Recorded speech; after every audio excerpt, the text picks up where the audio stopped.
Ready. Paragraph start. आजही आपल्या देशात कृषी प्रक्रिया उद्योगांना खरेच किती सवलती मिळतात हा संशोधनाचा विषय ठरावा. अगदी कोकणातही काजू प्रक्रिया उद्योगांनाही पुरेसे अनुदान मिळत नाही अशा तक्रारींचा पाढा कायम असतो. उद्योजकांच्या काही अडचणी असतातच. दुसऱ्या बाजूला शेतकरी किंवा कच्चा माल उत्पादक पूर्णपणे गोंधळलेला असतो. अगदी काही थोडकी उदाहरणेही पाहता येतील. आपले लेखकही आता उत्पादन कसे घ्यावे, काय करावे याची जंत्री देतात. पण शेतकऱ्यांना हवी असते ती बाजारपेठेची माहिती. कोणती माल कोठे व कोण विकत घेईल याची माहिती त्याला नसते.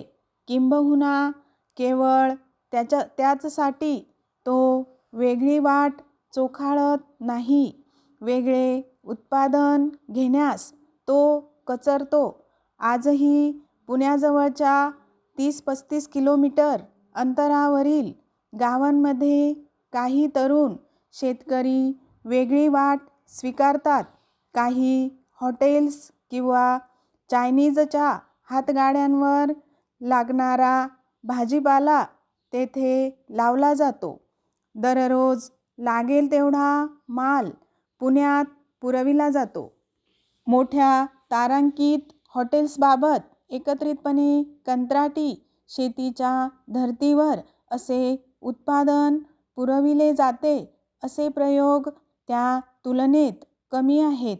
एखादा शेतकरी सातारा तराड भागात केवळ मधुमक्का लावून ती कणसे टेम्पो भरून वाशीच्या बाजारात नेतो. असा शेतकरी अगदीच विरळा, कारण या देशात सर्वाधिक प्रमाणात विखुरलेला आहे तो तुटपुंजा शेतकरी. त्याला हात देणारे हातच पुढे येत नाहीत. ते यायला हवेत. हा शेतकरी जरी गरीब असला तरी त्याला 4 पैसे देणारे पीक हवेच असते. तो कष्टाला मागेपुढे पाहणारा नाही. फक्त कष्टातून फळ मिळावे एवढीच त्याची साधी अपेक्षा असते. मात्र नेमका हाच घटक आजवर उपेक्षित राहिला आहे. पॅरेग्राफ गेल्या काही वर्षापासून शेतकरी शेवगा लागवड करीत आहेत. फळबागांची लागवड केली जाते. हा शेवगा केवळ भाजीपुरता मर्यादित राहत नाही. त्याच्या बियांपासून तेलही काढले जाते. मात्र हे तेल कोठे काढले जाते? स्टॉप.